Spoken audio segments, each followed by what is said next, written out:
I still remember the moment my phone buzzed with a notification from the family group chat. It was one of those messages you read twice, then three times, just to make sure your eyes aren't playing tricks on you. "We've sold Grandpa's house," it read in bold, unapologetic letters. My stomach dropped like I'd been shoved off a cliff. That house wasn't just four walls and a roof. It was mine, or at least that's what everyone had led me to believe for years. Grandpa had promised it to me before he passed, his voice trembling but resolute as he said, "This place will always be yours, kid. Keep it alive." And now, gone. Sold without so much as a heads up. When I confronted them later that evening, my parents sat stiffly on the couch while my brother leaned against the wall with this smug look plastered across his face. They didn't even flinch. They acted like they were doing me some kind of favor. "You're not really part of the family," Mom said, her tone cold enough to freeze fire. "It was always meant for your brother." Her words hit harder than any slap ever could.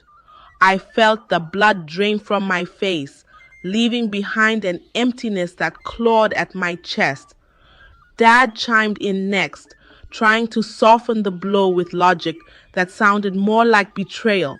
"Your brother needs this to fund his business. He has dreams, plans. You, you'll figure something out." His voice trailed off, but the implication hung heavy in the air.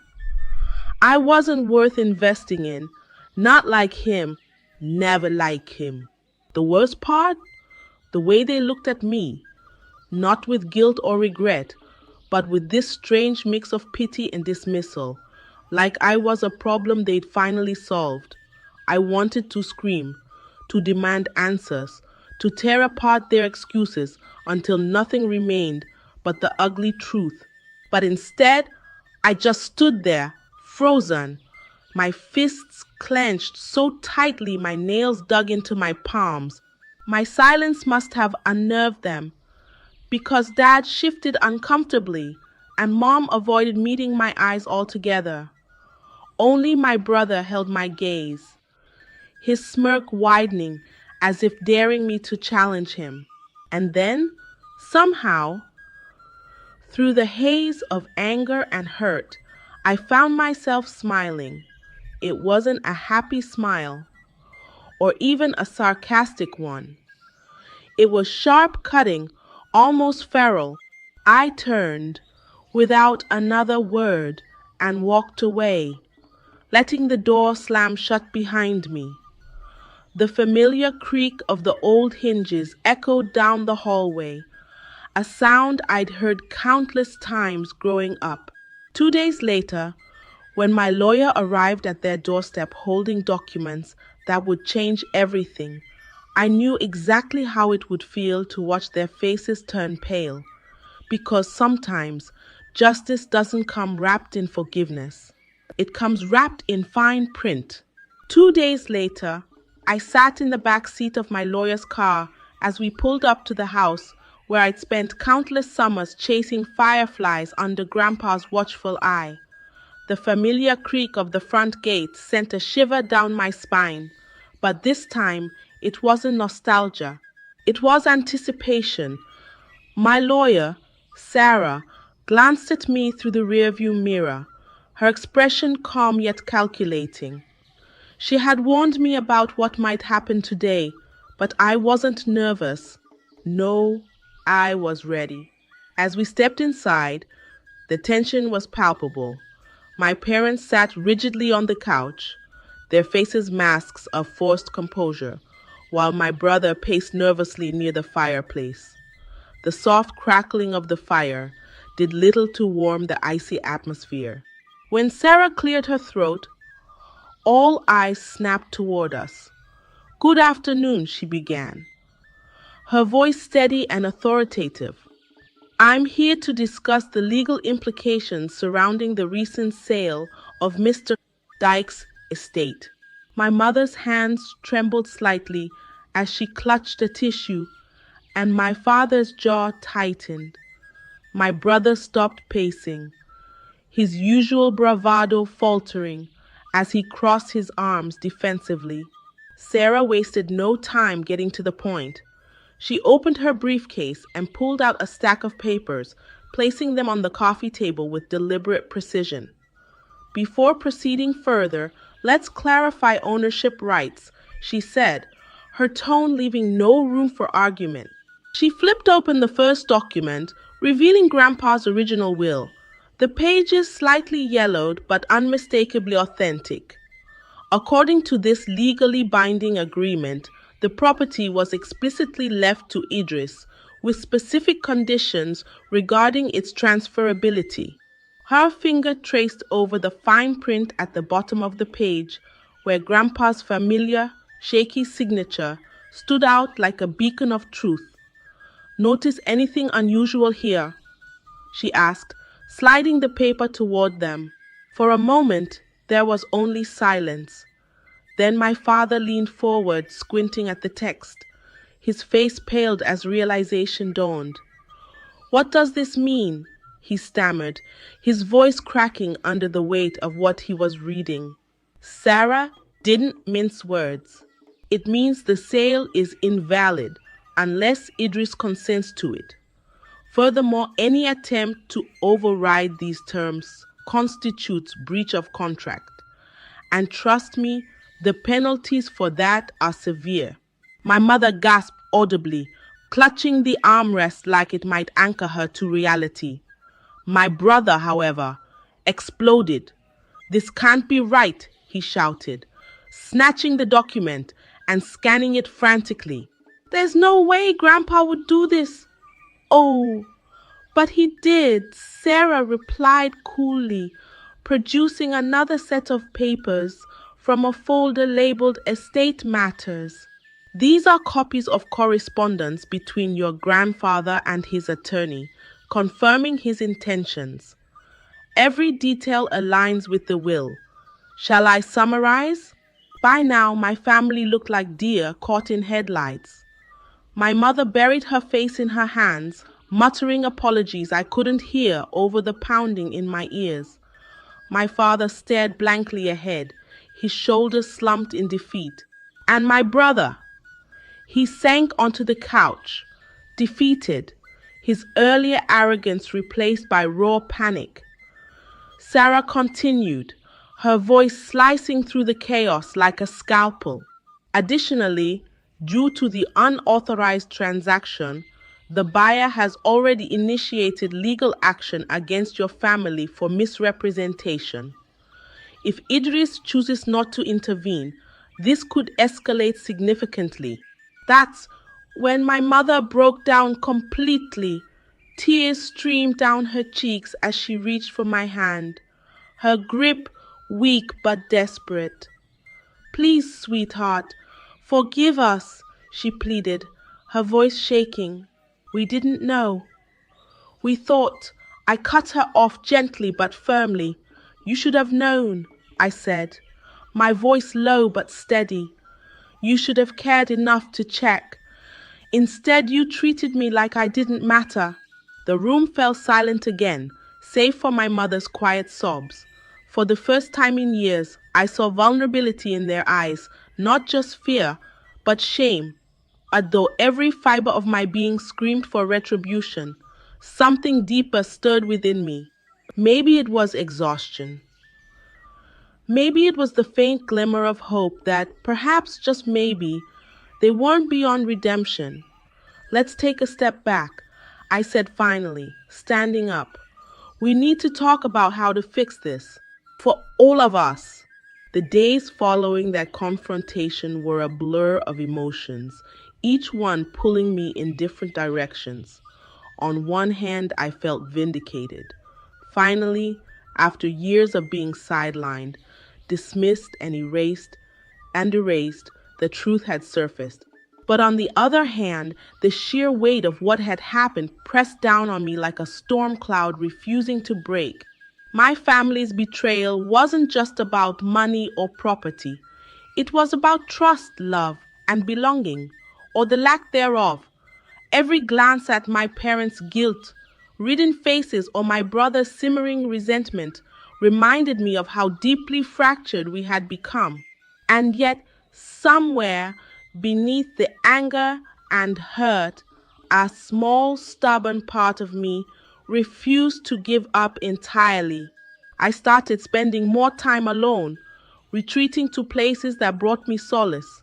A quiet park bench overlooking the river, the cozy corner of a coffee shop where sunlight streamed through the windows, or even the old attic in my apartment building, where dust motes danced lazily in the golden afternoon light.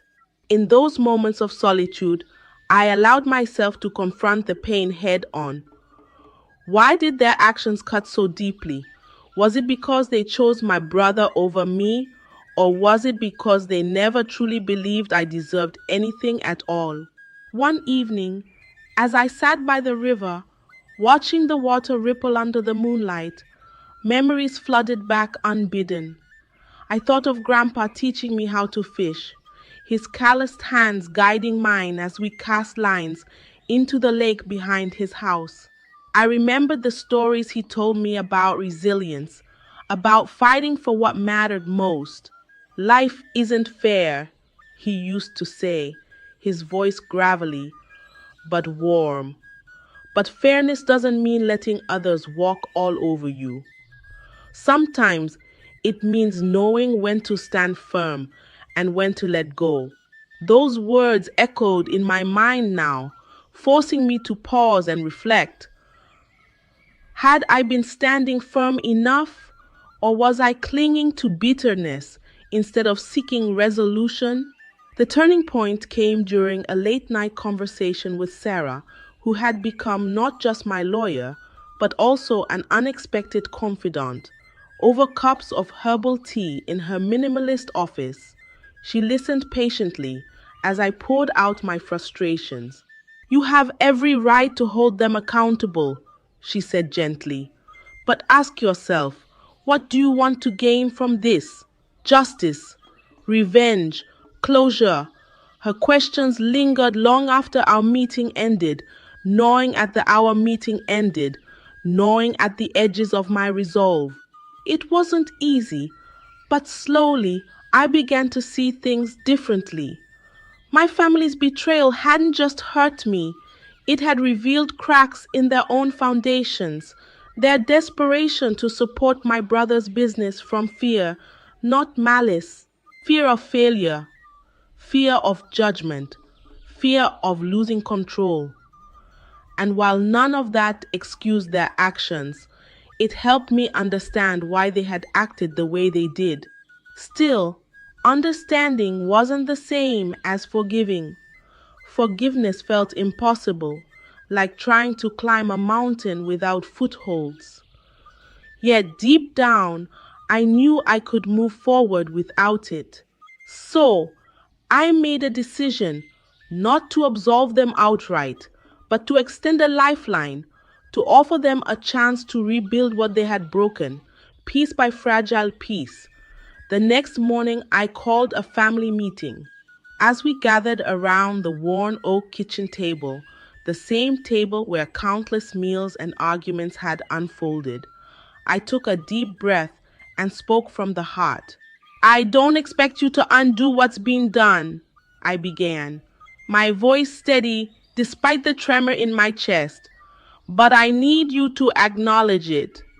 Acknowledge that you betrayed me, that you treated me like I didn't matter.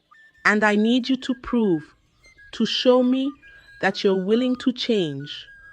Tears welled in my mother's eyes as she nodded silently, her hands clasped tightly together, like they might hold her breaking heart in place. My father looked away, his jaw working as if chewing on unspoken words. Even my brother, who had spent weeks avoiding eye contact, finally met my gaze. I'm sorry, he muttered, his voice barely audible, the weight of guilt hanging heavily on his shoulders. You didn't think, I interrupted softly, holding his gaze. None of you did, but maybe now you can start. In that moment, something shifted. It wasn't forgiveness, not yet, but it was a beginning, a fragile, tentative step toward healing. And though the road ahead would be long and fraught with challenges, I realized that holding on to anger wouldn't bring me peace. Letting go, however painful, might. In the weeks that followed, I found myself navigating uncharted territory. The initial shock of betrayal had given way to a grueling process of rebuilding trust, a task far more complex than simply signing papers or issuing apologies. It required patience, vulnerability, and an uncomfortable willingness to confront truths neither side wanted to face. Yet, amidst the tension and awkward silences, there were glimmers of progress, small victories that hinted at the possibility of reconciliation. One of the first steps was setting boundaries. I insisted on transparency moving forward, demanding that any major decisions involving shared assets or responsibilities include me in discussions. At first, my parents bristled at the idea, their pride wounded by the implication that they couldn't be trusted. But when I calmly explained that it wasn't about mistrust, it was about mistrust, it was about restoring balance, they reluctantly agreed. We drafted a simple agreement outlining communication protocols and expectations, which Sarah helped formalize. It wasn't perfect, but it was a start. Then came the harder part, addressing the emotional scars. Family dinners became tense affairs filled with stilted conversations and forced smiles. My brother, once quick to dismiss my feelings, now tiptoed around me like I might explode at any moment. One night, after an especially strained meal, I decided to break the ice. Look, I said, pushing my plate aside, this isn't working. We can't keep pretending everything's fine when it's clearly not.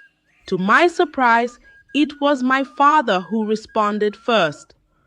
You're right, he admitted, his voice heavy with regret. We messed up and we're paying the price. But we're trying the price. But we're trying. Idris, give us credit for that. His words struck a chord. For the first time, I saw genuine effort behind their actions, or at least the beginnings of it. That night, we stayed up late, talking, airing grievances, and sharing fears. My mother confided how overwhelmed she'd felt, juggling financial pressures while trying to support both her children. My brother admitted he'd resented me growing up, convinced I was the favorite despite evidence to the contrary. Hearing their perspectives didn't erase the pain, but it humanized them in ways I hadn't expected. Slowly, the dynamics began to shift. Small gestures replaced grand apologies.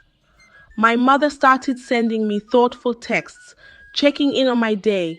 My father invited me to join him on weekend errands, using the time to catch up without prying too deeply. Even my brother made an effort, offering to help me move furniture or lending a hand with projects I'd been putting off. These acts weren't monumental, but they signaled a desire to reconnect, however clumsily. Of course, setbacks happened. Old habits die hard, and there were moments when frustration bubbled over. During one particularly heated argument about finances, my brother accused me of holding the situation over their heads like a weapon. You act like you're better than us, he snapped, his face flushed with anger. For a split second, I considered lashing back, letting the bitterness I'd worked so hard to suppress boil over. But instead, I took a deep breath and said, maybe I am angry. Maybe I feel like you don't get it. but yelling won't fix anything. Let's figure this out together." The room fell silent. Then, to my astonishment, my brother nodded. "Okay," he said quietly. "Let's try." Moments like these, fragile, imperfect, but real, became stepping stones toward healing. They reminded me that forgiveness wasn't a destination. It was a journey, one marked by missteps and breakthroughs alike. And though the wounds were still raw, I began to sense a flicker of hope, a belief that maybe, just maybe, we could find our way back to each other. As the months passed, the changes within our family rippled outward, reshaping not only our relationships but also the lives of those around us. My brother, once consumed by his ambition and blind to the consequences of his choices, began to mature in ways I hadn't anticipated. Freed from the suffocating pressure of proving himself through material success, he redirected his energy toward meaningful pursuits. He joined a local mentorship program for young entrepreneurs, sharing his experiences, both triumphs and failures, with aspiring business owners. Watching him speak passionately at community events, I realized he was finding purpose beyond profit. My parents, too, underwent transformations that surprised even themselves. My mother, who had always struggled with self-worth tied to her role as caregiver, rediscovered hobbies she'd abandoned years ago. She enrolled in painting classes and started volunteering at a senior center, where her warmth and creativity brought joy to residents. Meanwhile, my father embraced a newfound openness, attending therapy sessions to unpack decades of unresolved guilt and regret. Though it wasn't easy, there were days when his defenses flared up. He persisted, determined to heal old wounds rather than pass them down. For me, the journey was equally transformative. Letting go of bitterness didn't mean forgetting. Instead, it allowed me to reclaim parts of myself I'd lost along the way. I returned to writing, a passion I'd shelved during the chaos of the past year, pouring my emotions into essays and short stories that resonated with readers online. One piece titled Fine Print, Lessons in Love and Loss, went viral, sparking conversations about family dynamics and forgiveness. Strangers reached out, sharing their own stories of betrayal and redemption, reminding me that pain, while deeply personal, is also universal. But perhaps the most profound impact was felt within our home. Slowly, tentatively, laughter returned to our gatherings. Dinners evolved from tense negotiations into lively debates about books, movies, and life itself. There were still moments of friction. Old patterns occasionally resurfaced, but we faced them differently now, with honesty rather than avoidance. One evening, as we sat around the living room playing board games, my brother turned to me with a sheepish grin. "You know," he said, rolling the dice, "if anyone had told me 6 months ago we'd be doing this, I wouldn't have believed them." "Me neither," I admitted, smiling back. But here we were indeed. Broken, scarred, but whole in ways we hadn't been before. Our story wasn't perfect, nor was it finished, but it was ours, written in ink that bled authenticity and resilience. And as I looked around at the people who had once hurt me so deeply, I felt something unexpected bloom in my chest. Gratitude. Gratitude not for the pain, but for the growth it had sparked, for the reminder that even in darkness, light can emerge if you're brave enough to seek it. Sitting here now, reflecting on everything that's transpired, I realize how much I've grown, not just as an individual, but as someone who understands the value of grace and perseverance. This journey hasn't been easy, and it certainly hasn't been linear, but it has taught me invaluable lessons about strength, vulnerability, and the power of forgiveness. What started as a tale of betrayal transformed into a narrative of redemption, proving that even the deepest wounds can heal with time and effort.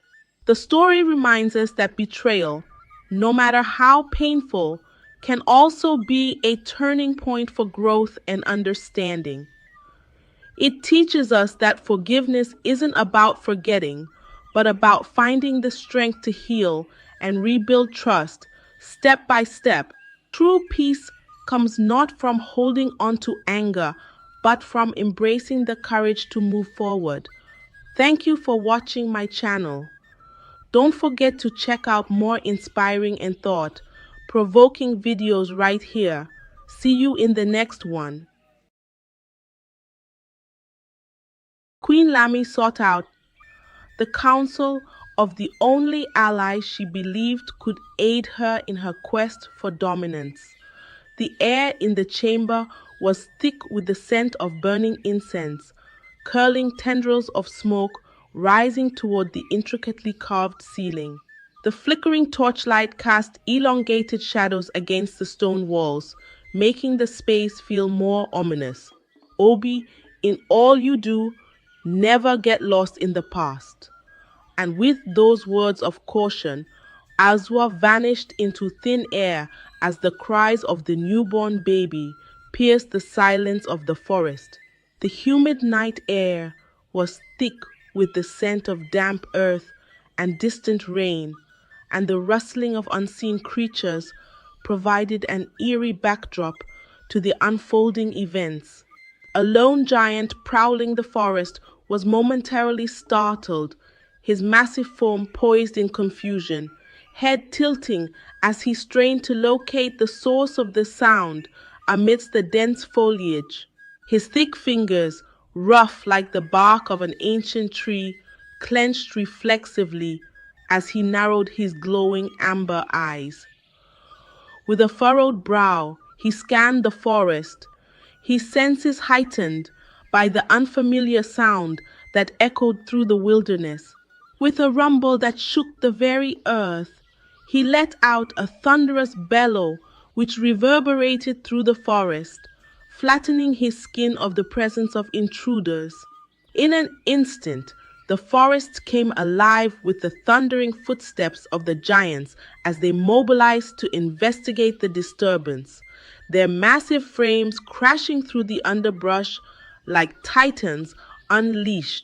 The air was thick with the scent of crushed leaves and upturned soil as the ground trembled beneath their advance. Meanwhile, the female warriors of Aim, caught off guard by the unexpected turn of events, fled for their lives in a frantic bid for survival, their hearts pounding with fear as they dashed through the dense foliage, the moonlight barely guiding their desperate path. But their efforts were in vain, for the giants were relentless in their pursuit, their towering forms casting a menacing shadow over the helpless warriors. With swift and merciless efficiency, the giants descended upon them, their massive hands snatching up the warriors and throwing them into sacks as easily as a child plucking flowers from the garden. The suffocating darkness of the sacks muffled their cries, but the tremors of their captors' every footstep reminded them of their grim fate. Amidst the chaos and confusion, only a handful of warriors managed to evade capture. Ease, the lead warrior, and 5 others. Their survival instincts guided them through the tangled undergrowth as the cries of the newborn persisted, echoing through the forest like a haunting melody. The giants found themselves baffled by the source of the sound. With each passing moment, their frustration grew, their colossal forms towering over the landscape as they searched in vain for the elusive intruder. But amidst the chaos and confusion, the leader of the giants, a formidable figure with eyes like smoldering embers, paused to listen with more careful attention. His breaths came in heavy, deliberate waves, misting in the cool night air. As the plaintive wails of the infant reached his ears, he felt a curious stirring deep within his chest, a spark of curiosity that urged him to investigate further. With cautious steps, the giant approached the mouth of the cave, his massive frame casting a shadow over the trembling figure of Zara, who cowered in fear at his looming presence. The earthy scent of moss and damp stone surrounded her, mixing with the metallic tang of fear. He honed in on the source of the sound, his massive form bending low to peer into the darkness of the cave. There, huddled in the shadows with hands trembling in fear, sat Zara, her eyes wide with terror as she found herself face to face with a towering behemoth. Before she could utter a word, the giant's massive hand closed around her leg, dragging her out of the cave and casting her into the sack with the other captured warriors. The rough fabric scraped against her skin as the air was knocked from her lungs. But even as Zara joined the chorus of despair, echoing through the forest, the baby's plaintive wails continued unabated, drawing the giant's attention once more. With a mixture of confusion and intrigue, he leaned closer, his eyes narrowing in scrutiny until he beheld the tiny human nestled amidst the darkness of the cave. In a moment of disbelief, the giant reached down with trembling hands to scoop up the infant, cradling it gently in his massive palms as if afraid to tamper with its delicate body. His heart pounded like a war drum, his mind reeling at the sight before him. And as he held the child aloft for his companions to see, a chorus of gasps and murmurs rose up from the giants, their eyes wide with wonder and disbelief. For in all their long years on earth, they had never beheld such a sight, a human child, so small and fragile, yet possessed of a beauty that transcended the bounds of their understanding. Their hushed voices carried on the wind, mixing with the rustling leaves and distant howls of the night creatures. You may want to ask, if the giants have never seen a baby, how then did they come into existence? Stay tuned to see how the story unfolds, not forgetting to subscribe, like, and share. As Ease and the other 5 warriors stormed into the palace, their faces etched with defeat, Queen Lamy became furious as she sensed the futility in their mission. Her fingernails dug into the armrest of her throne, leaving deep grooves in the polished wood. With a venomous glare, she dismissed them, her mind consumed by thoughts of the threats that loomed. With the sense of foreboding weighing heavy upon her, she retreated to the sanctum of her chamber, where her twisted mirror awaited, its dark surface shimmering with sinister energy. The room pulsed with an unnatural chill, the flickering candlelight doing little to ward off the encroaching shadows. As Queen Lamy stood before her mirror, her fury burned like wildfire in her veins. She uttered the incantation that would reveal the truth she sought. Mirror, mirror, show me if any mortal is trying to take over my supremacy, she commanded, her heart pounding with a mixture of fear and anticipation. And as the mirror shimmered and shifted, Queen Lamy's eyes widened in shock and disbelief at the sight that greeted her. A baby boy cradled in the palm of a giant, a sight that filled her with a rage unlike anything she had ever known. With a scream that shook the very foundations of the kingdom, Queen Lamy unleashed her fury upon the unsuspecting palace, her wrath echoing through the halls like the wail of a banshee. The very air seemed to tremble with her wrath, the walls quivering under the weight of her unleashed power. For in the face of this new threat to her reign, she knew that she could not afford to show weakness or hesitation, not if she wished to maintain her iron grip on power. In a desperate bid to eliminate the threats to her kingdom, Queen Lamy sought out the counsel of the only ally she believed could aid her in her quest for dominance, Azua, a sorceress of dark and ancient powers, whose knowledge of the arcane arts surpassed even her own. As she stood before the sorceress, her eyes blazed with a hunger for power. She demanded answers, answers that would allow her to vanquish her enemies and secure her grip on the kingdom. With a voice like silk and steel, Azwa spoke of a solution that bordered on the unthinkable, a journey to the past, to the very origins of the giants themselves. One that sent shivers down Queen Lamy's spine. To eliminate the threat to your kingdom, Obi intoned, his voice laced with an eerie sense of certainty. You must go back in time to find the woman who birthed the first giant and erase her existence from the annals of history. By wiping out the existence of this woman, you will undo the very fabric of time itself, ensuring that all giants become small and powerless before your might. Only then will you be able to get rid of that infant child. At first, Queen Lamy recoiled at the notion of such a heinous act, the weight of its implications pressing down upon her like an iron yoke. The flickering torches in the chamber cast long shadows upon the walls, mirroring the turmoil in her heart. But as Azwa spoke of the dangers that awaited her kingdom should she fail to act, the queen's resolve hardened like steel, her determination to protect her reign outweighing any moral qualms that threatened to sway her away from her cause, And so, with a flicker of hesitation in her eyes, Queen Lamy made the fateful decision to embark on a journey through time, to undo the events that had led to the birth of the giants and reshape the course of history itself. The air around her crackled with an almost tangible energy, as if the very universe braced itself for the upheaval she was about to unleash. For she knew that only by altering the past could she hope to secure the future of her kingdom and preserve her reign of terror for generations to come. What people do for power.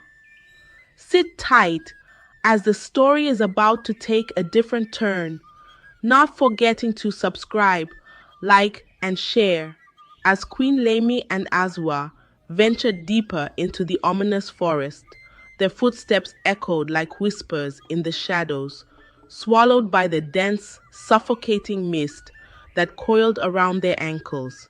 The thick scent of damp earth and decaying leaves filled the air, a stark reminder of the passage of time. They stumbled upon a wide clearing, bathed in an eerie glow that seemed to pulsate in rhythm with the distant howls of unseen creatures. In this spot, amidst the tangled roots and ancient trees, the veil between the past and the present shimmered like a mirage in the fading light. Azua, the sorceress, blew some powder into the air, whispering incantations and summoning forth the magic that would reveal the secret portal, the gateway to a realm untouched by the passage of time. The wind picked up, swirling the powder in intricate patterns, and as the white dust danced in the air, the clearing transformed before their eyes, revealing an eerie cycle of swirling energy that pulsed with power, both ancient and primal. The very ground beneath them seemed to vibrate with an otherworldly hum, the fabric of reality bending to accommodate the spell's potency. Fear gripped Queen Lamy's heart as she beheld the ominous sight before her, the weight of her doubts and insecurities pressing down upon her like a crushing wave. For in that moment, the enormity of her quest lay heavy upon her shoulders, threatening to crush her beneath its weight. The flickering light of the portal cast ghostly reflections upon her face, illuminating the storm of emotions warring within her soul. But even as darkness threatened to consume her, the hunger for power burned within Queen Lamy like a raging inferno, driving her forward with a determination born of desperation and ambition. With a solemn expression, Azua pressed a necklace into the queen's trembling hand, its surface adorned with intricate runes and symbols of power, glowing faintly with an eerie blue light. "Here lies the entrance to the past," Azua intoned, her voice a whisper in the wind that sent shivers down Lamy's spine. "When you have achieved your mission, make the incantations upon this necklace, and I will receive the signal and grant you access back into the present. Heed my warning, Queen Lamy, for the past is a treacherous realm, filled with dangers and temptations that can ensnare even the strongest of souls. In all you do, never get lost in the past, for to do so will be to risk losing yourself forever." And with those words of caution lingering in the air, Azua vanished into thin air, leaving Queen Lamy alone in the swirling maelstrom of time. For what seemed like an eternity, the queen stood at the precipice of the past, her heart torn between the allure of power and the fear of the unknown. The rustling of unseen creatures beyond the clearing made her grip tighten around the necklace.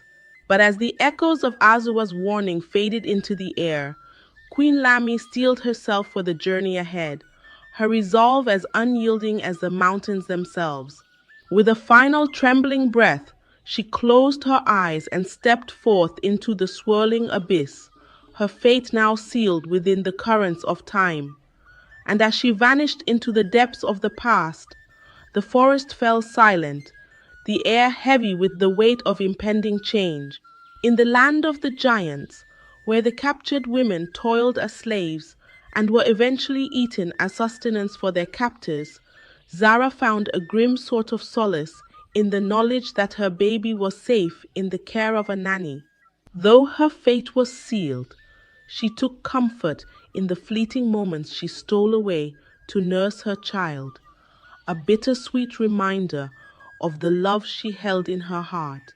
The dim candlelight flickered upon the rough stone walls of her confinement, casting long shadows that seemed to dance in cruel mockery of her plight.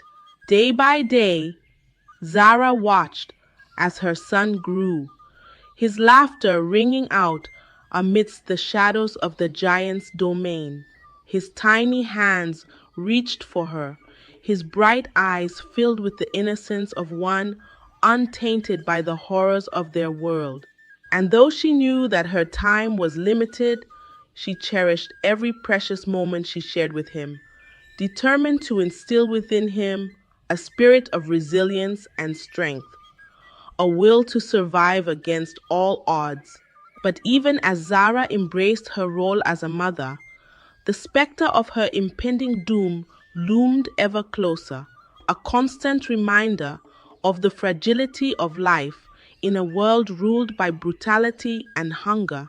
She could feel the eyes of her captors upon her, their grotesque smiles betraying the fate that awaited her. Zara was eventually eaten by the giants, yet her spirit lived on in the heart of her son, whom she named Obi, meaning new strength. Meanwhile, back in Aim, the absence of Queen Lamy cast a shadow of uncertainty over the kingdom. The grand halls of the palace stood eerily quiet, their once vibrant atmosphere dulled by the weight of unanswered questions. As Azua's magic held the kingdom in a tenuous grip, though 2 years had passed since the queen embarked upon her quest, the people of Aim could not shake off the nagging sense of unease that gnawed at their souls.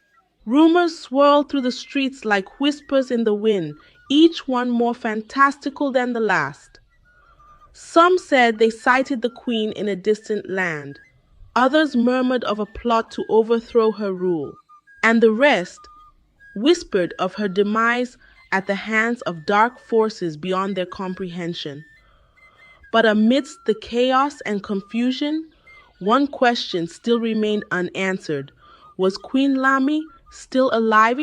Power, when pursued without restraint, can lead to devastating consequences, altering the very fabric